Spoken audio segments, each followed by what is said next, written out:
Make love 10 hours straight. And this recipe is for kings and for queens.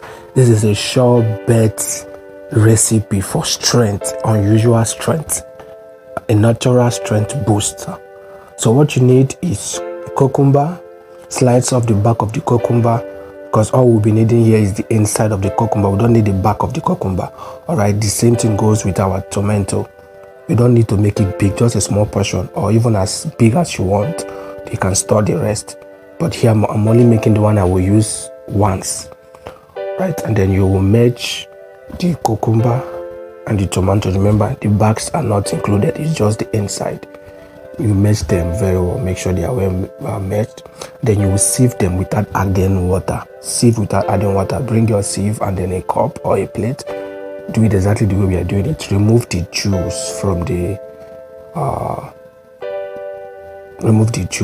then take away the chaff. Don't add water, add ginger powder and also add a little honey, very small portion, the one you can take immediately.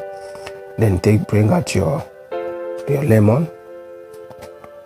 All right, cut it into 4 places because we'll be needing small portion of it. Just squeeze out the juice, mix and drink. Take this 1 hour before you make love and you will come back with a testimony. You can make it in small portion and store, then be using them. But this is just the one I use immediately, all right? Love and light, Safari Banks, Digital Doctor. Let's go there.